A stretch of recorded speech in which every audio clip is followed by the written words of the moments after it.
नमस्कार, जन उत्तराखंड में आप सभी का स्वागत है। मैं हूं प्रभात। बुलेटिन में सबसे पहले नजर हेडलाइंस पर।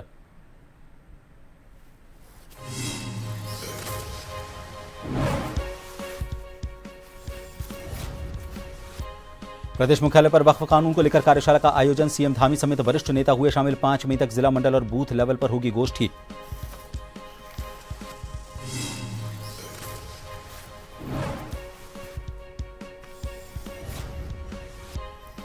काशीपुर दौरे पर रहे पूर्व मुख्यमंत्री भगत सिंह कोश्यारी स्वर्गीय कैलाश चंद्र गहतोड़ी के आवास पर जाकर दी श्रद्धांजलि। कहा, वो एक जनसेवक और अच्छे विधायक थे। रामनगर के आबादी क्षेत्र में घूम रहे बाघ को किया ट्रैंकुलाइज। लोगों ने ली राहत की सांस। वन विभाग की टीम ने घायल टाइगर को भेजा ढेला रेस्क्यू सेंटर।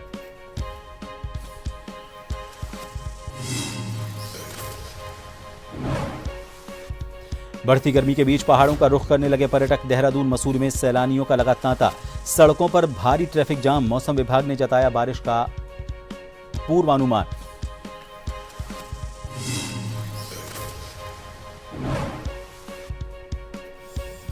और उत्तराखंड में चारधाम यात्रा की तैयारियां जोरों पर। 19 लाख के पार पहुंचा रजिस्ट्रेशन का आंकड़ा। सबसे ज्यादा केदारनाथ के लिए पंजीकरण। 30 अप्रैल से शुरू होगी यात्रा।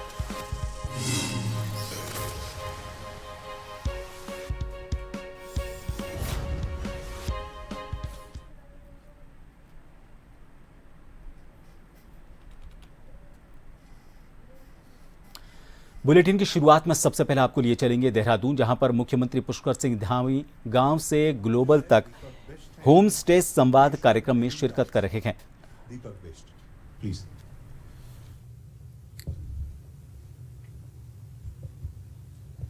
जी बोलिए दीपक जी। मेरा तो सबसे पहले तो माननीय मुख्यमंत्री जी का बहुत बहुत धन्यवाद कि दीपक जी सबसे पहले बता दीजिए कि आपका कहाँ पर होम स्टे है और कितने सालों से कर रहे हैं। थोड़ा सभी को पता लग जाएगा और अच्छा होगा मेरे साथ आप लोगों को भी और वहाँ वाले लोगों को भी। बिल्कुल सर। मेरा मुक्तेश्वर में है, भालूगाड़ वाटरफॉल के पास में है। सिलिंग ऑर्चर्ड फार्म स्टे है मेरा। और मेरे को एक बात रखनी थी यहाँ पे कि एक तो जो होम स्टे का जो प्रोसेसिंग है, अगर उस पर थोड़ा सा अगर उस चीज को जो प्रोसेस है उसको थोड़ा सा और सरल बना दें, ये सरल बना दें तो वो जो और लोग भी हैं वहां पे तो उनके लिए भी काफी बेनिफिट रहेगा। अभी दीपक जी क्या परेशानी क्या आती है, मतलब मेन उसमें मेनली क्या है कि जब हम अप्लाई करते हैं तो बहुत सारे प्रोसेस होते हैं, तो उन प्रोसेस में भी काफी मतलब भागा दौड़ी करनी पड़ती है। और दूसरा जब बैंक्स के पास जाते हैं तो बैंक्स भी ये देखता है कि हाँ ये इस चीज़ को करने के लिए एलिजिबल है या नहीं है। तो उसमें भी कई बार जो एक गांव का एक आम नागरिक है वो भी उसको अप्लाई करने से पीछे हट जाता है। तो कहने के उसके पास सारे हुनर्स हैं, उसके पास एक्सपीरियंस है। बैंकिंग प्रक्रिया थोड़ा सरल बनाई जाए, है ना? और सरल और पारदर्शी जो बने उसके लिए हम लोग काम भी कर रहे हैं और अच्छा होगा। एक ऐसा करिएगा आप जी सर, एक अभी आप उतना मुझे लगता है कि जितना आपके मन में है उतना आप बोल नहीं पा रहे हैं। हाँ जी सर, मुझे ऐसा लग रहा है। थोड़ा सा आप ऐसा करिएगा, एक कागज में ना जी जो 4, 5, 6, 8, 10 पॉइंट क्या क्या होने चाहिए और क्या क्या परेशानी आ रही है थोड़ा लिख के आप सचिन कुर्बे जी को दे दीजिए, है ना? जी सर, ठीक है। और इसके लिए हम लोग करेंगे कि कैसे जो है इस प्रक्रिया को और आसान बनाया जाए, कैसे लोगों को जो है आवेदन करने के लिए भी और अच्छी सुविधा हो। और पहले दिन से जिस दिन से मैंने सब यहाँ पर ये दायित्व इस जिम्मेदारी पर काम जब से मैंने शुरू किया था उस दिन से हमने जो है सरकार में सरलीकरण की प्रक्रिया, सरलीकरण, समाधान और निस्तारण और संतुष्टि, एक ऐसा ये मंत्र जो है हम लोगों ने आत्मसात किया और उसी के आधार पर काम कर रहे हैं। इसलिए मैं चाहता हूं कि इसमें सरलीकरण जिस स्तर पर भी आपको लगता है कि कठिनाई हो रही है उनको करेंगे। और जो हमारे CSC केंद्र हैं, उद्यम मित्र हैं, उनकी मदद लेने की व्यवस्था भी करेंगे। और इसके लिए जो ट्रेनिंग कैंप इत्यादि लगाकर थोड़ा और ट्रेनिंग कैंप भी, सचिव महोदय, इसमें जो है उस ट्रेनिंग कैंप भी हो जाए जिससे लोगों को आसानी से ऋण लेने में और सरकार की जो योजना है उस जी, योजनाओं का लाभ उसका लेने लाभ में मिल उसका लाभ मिल जाए और सरल भाषा में डिजिटल किए गए जो प्लेटफॉर्म है उनके माध्यम से अधिक लोगों को जोड़ने का प्रयास किया जाएगा। बिल्कुल सर। और एक सुझाव ये भी था कि जो हमारे वहाँ की रोड हैं तो वो थोड़े से अगर और वो हो जाए तो एटलीस्ट ये है कि जो पर्यटक है उनको भी आने जाने में काफ़ी आसानी हो।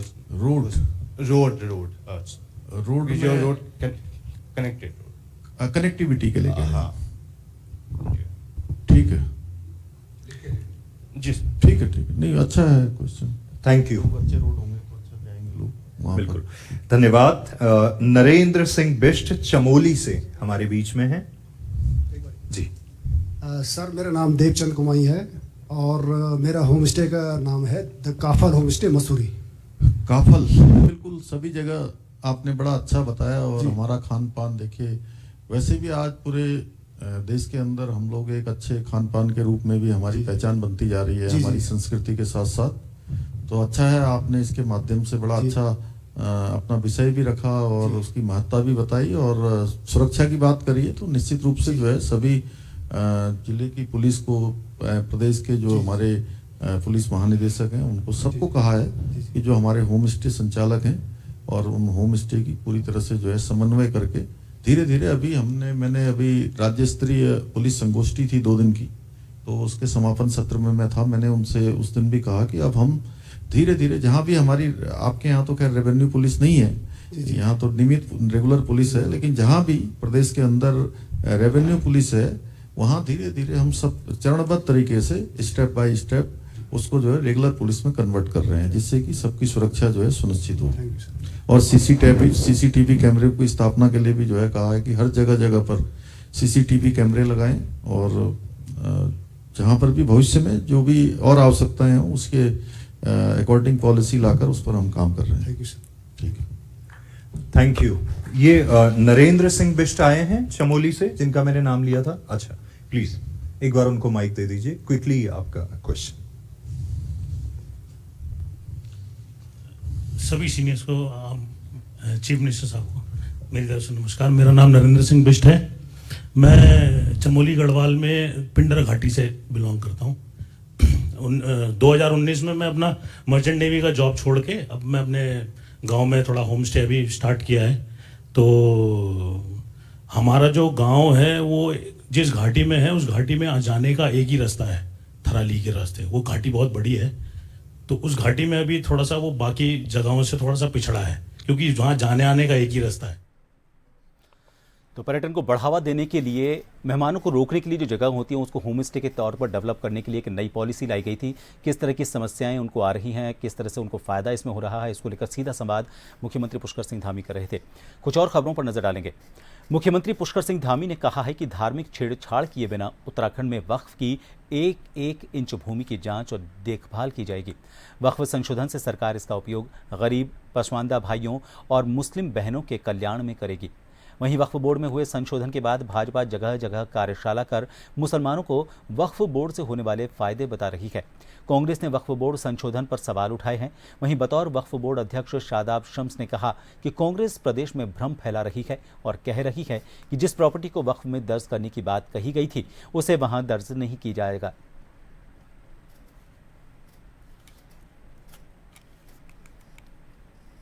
विपक्ष भ्रम फैलाने की कोशिश कर रहा है और वो कह रहा है कि जो प्रॉपर्टीज़ को वक्फ में दर्ज करने के लिए कहा गया है वो प्रॉपर्टी वक्फ में दर्ज नहीं की जा रही है। तो वक्फ अमेंडमेंट एक्ट आने के बाद ये प्रॉपर्टी दर्ज नहीं की जाएंगी। उनको शायद इस बात का भी जो ऑपोजिशन के लोग आरोप लगा रहे हैं उनको इसका ज्ञान नहीं है।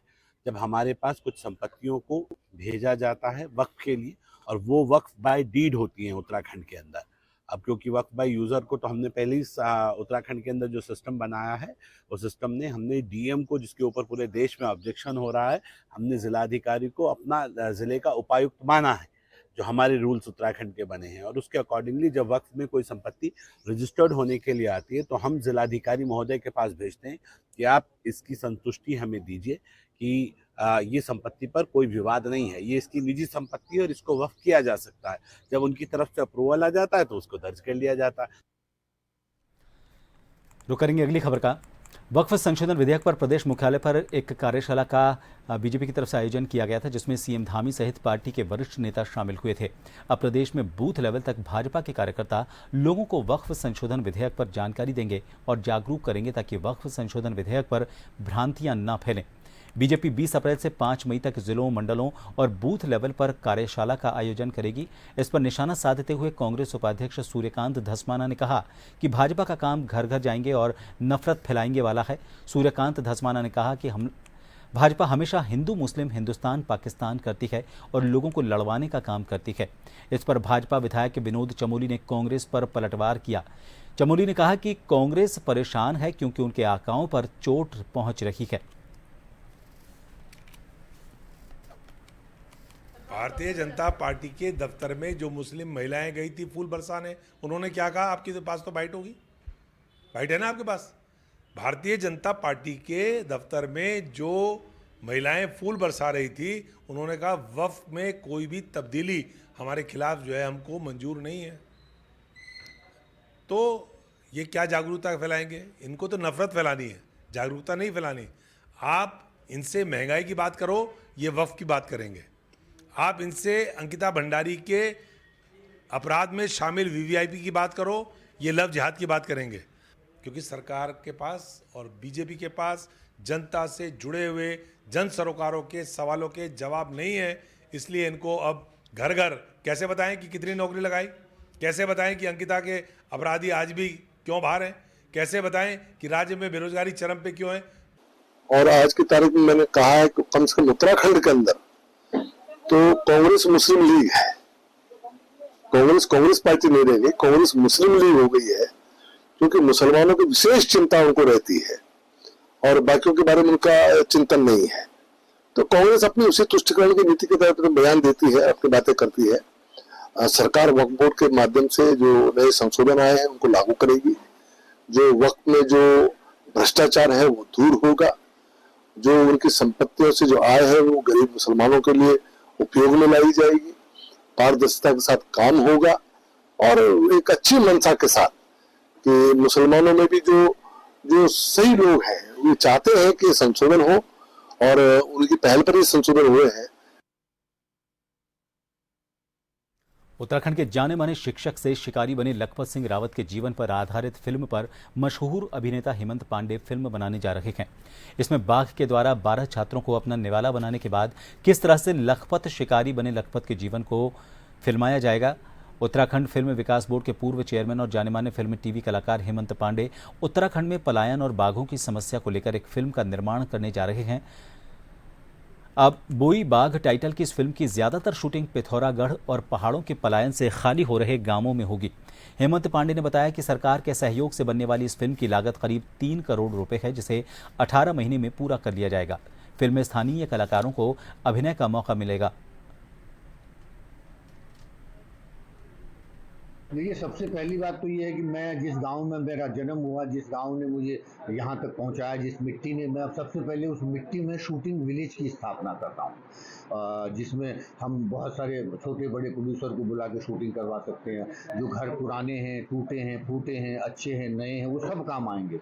और उसके अलावा हम थोड़ी सी बड़ी बाखली बनाएंगे, बाखली, ताकि बाखली में हमारे पहाड़ों के घरों का साइज छोटा होता है तो शूटिंग अंदर होने में दिक्कत होती है, तो उसका साइज थोड़ा बड़ा बनाएंगे ताकि बड़े फिल्में भी वहाँ आएँ और उत्तराखंडी स्ट्रक्चर के साथ वो शूट करना चाहें तो उनको वो सुविधा मिले।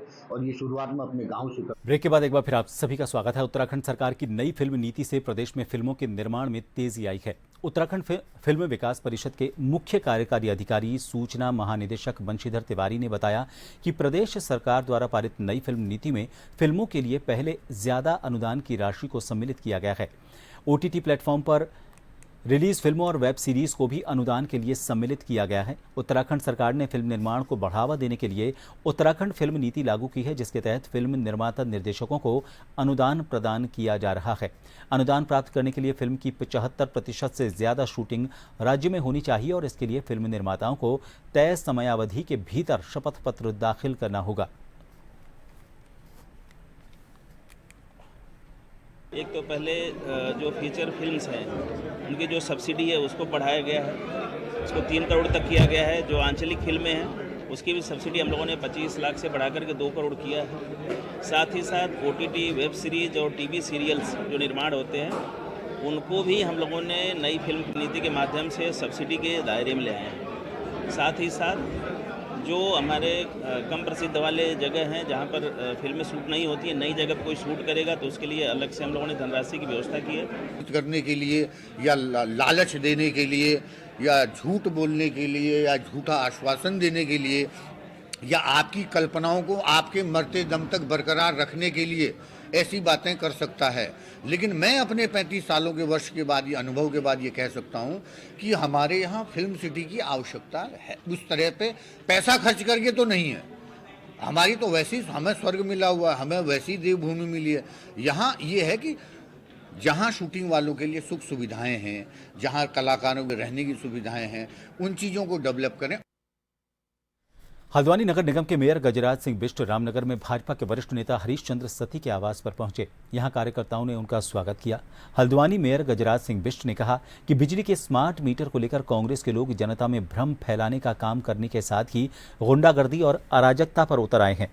उन्होंने कहा कि उत्तराखंड ही नहीं बल्कि देश के कई राज्यों में लगाए जा रहे हैं, लेकिन कहीं भी ऐसा माहौल देखने को नहीं मिल रहा। उन्होंने कहा कि हालांकि उसी जगह इन मीटरों में तकनीकी कमियों के कारण कुछ शिकायतें भी मिली हैं, जिन्हें अधिकारियों द्वारा दूर किया जा रहा है।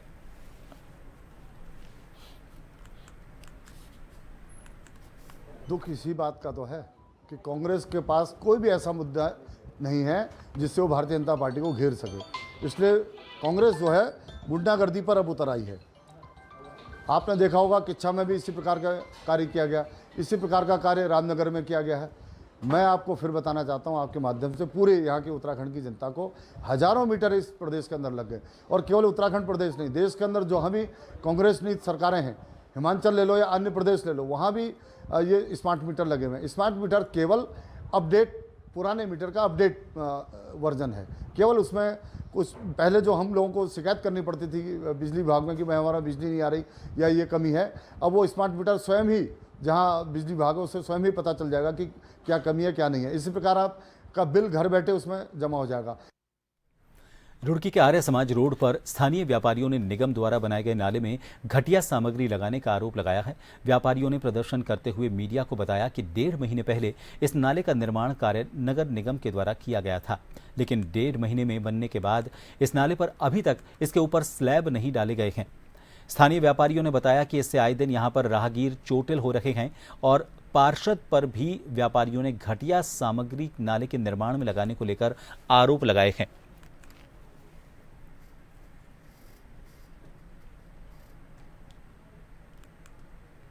नगर निगम द्वारा अभी कोई भी कार्य, हमारे टेंडर तो हुए हैं, उनका वर्क ऑर्डर नहीं हुआ है। ये जो कार्य है मैंने मेयर साहब से और अधिकारियों से मिल करके जिस प्रकार से यहाँ रोज कोई इस नाले में गिर रहा था या कोई चोटिल हो रहा था, तो मैंने अधिकारियों से मिल करके रिक्वेस्ट करके किस तरीके से मैंने इसके स्लैब वगैरह थपवाए। जिस दिन ये कवर्ड होगा उसके लिए भी मैं आपके माध्यम से, चैनल के माध्यम से बता रहा हूँ कि बुधवार को ये स्लैब पड़ेंगे। और ये स्लैब 3 दिन हो गए नगर निगम के अंदर कंटिन्यू रोजाना थापे जा रहे हैं। 1.5 महीना हो गया इस काम को करते हुए इन लोगों को। 1.5 महीने से जो है मेरी शॉप भी बंद है। आज मैंने टेंट वालों के यहाँ से मेज मंगा के तब अपनी दुकान का शटर खोला है। और मेरी बात कई बार हो चुकी पार्षद जी से, तो वो यही कहते हैं कि हाँ अभी आज करा देंगे, कल करा देंगे, लेकिन आज तक कवर नहीं कराए गए ये नाले। और पूरे दिन यहाँ जो है रेता उड़ता रहता है सड़क से। इसकी गुणवत्ता बिल्कुल ख़राब है, सड़क की इसकी जाँच होनी चाहिए। तो इस बात हुई थी मेरी, उन्होंने बोला कि हम आजकल में करा देंगे इसे, लेकिन सड़क की गुणवत्ता के बारे में कोई उन्होंने बात नहीं की। स्लैब की बात हुई थी तो कह रहे कि 1-2 दिन में करा देंगे, और इस बात को भी आज 15 दिन हो गए, लेकिन 15 दिन से कुछ नहीं हुआ। रुड़की में दहेज हत्या का सनसनीखेज मामला सामने आया है। यहां पर ससुराल पक्ष ने दहेज में गाड़ी ना मिलने पर विवाहिता नूरीन को फांसी देकर उसकी हत्या कर दी। नूरीन के गले और शरीर पर गहरे घाव देखने को मिले हैं। आपको बता दें, रुड़की के मंगलौर कोतवाली क्षेत्र के लिभारेडी गांव में 4 अप्रैल को एक विवाहिता की संदिग्ध परिस्थितियों में मौत हो गई थी। इसमें पुलिस को विवाहिता के परिजन द्वारा ससुराल पक्ष पर हत्या के आरोप में मिली तहरीर के आधार पर मुकदमा दर्ज कर जांच शुरू की गई।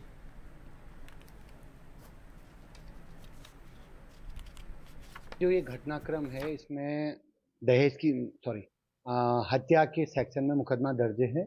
चूंकि बड़ी धाराओं में मुकदमा है तो उसमें प्रॉपर इन्वेस्टिगेशन, साक्ष्य पोस्टमार्टम रिपोर्ट, पंचायतनामे की कार्रवाई, ये सब के बाद ही चीज़ें आगे बढ़ती हैं। एसएसआई रैंक के ऑफिसर इसमें इन्वेस्टिगेशन कर रहे हैं। पोस्टमार्टम रिपोर्ट अभी नहीं आई है, तो पोस्टमार्टम रिपोर्ट से चीज़ें क्लियर होंगी कि हत्या का एग्जैक्ट कारण क्या है, और बाकी जो वादी पक्ष के द्वारा जो बयान, जो साक्ष्य दिए जाएंगे, उसके हिसाब से आगे कार्रवाई की जाएगी। उत्तराखंड के प्रमुख वन संरक्षक धनंजय मोहन कुमाऊं दौरे के तहत रामनगर पहुंचे और इस दौरान उन्होंने कॉर्बेट लैंडस्केप का निरीक्षण करते हुए इस देश के सबसे सुंदर और जैव विविधता से समृद्ध जंगलों में से एक इसे बताया। उन्होंने कहा कि उत्तराखंड की जैव विविधता न केवल देश में बल्कि विश्व स्तर पर प्रसिद्ध है। धनंजय मोहन ने कहा कि वन विभाग इस बार जंगलों में आग की घटनाओं से निपटने के लिए पूरी तरह तैयार है।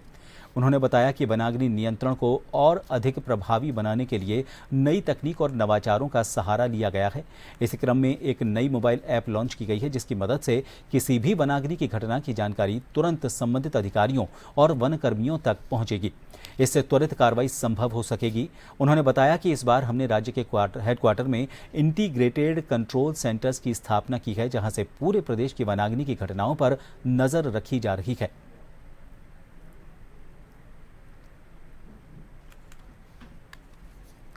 कहूँगा कि प्रदेश के सबसे खूबसूरत क्षेत्रों में से है।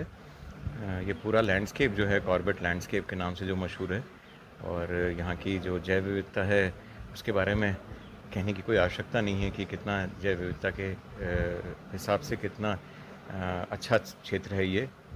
पूरे मतलब कहूँगा मैं प्रदेश में ही नहीं, पूरे राष्ट्रीय स्तर पे बहुत ही जैव विविधता वाला क्षेत्र है ये। और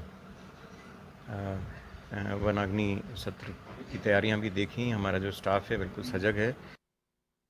हल्द्वानी में लगातार हो रहे अवैध गैस रिफिलिंग को करते हुए खाद्य पूर्ति की टीम और नगर मजिस्ट्रेट नैनीताल रोड पर सुनसान जगह इंडियन गैस की गाड़ी को पकड़ा। वहीं गाड़ी के अंदर से गोदाम में से ले गए 24 सिलेंडर के अतिरिक्त एक अतिरिक्त सिलेंडर भी मिला। इसके बाद शक होने पर तलाशी ली गई तो गाड़ी के अंदर से गैस रिफिलिंग करने का यंत्र भी बरामद हुआ।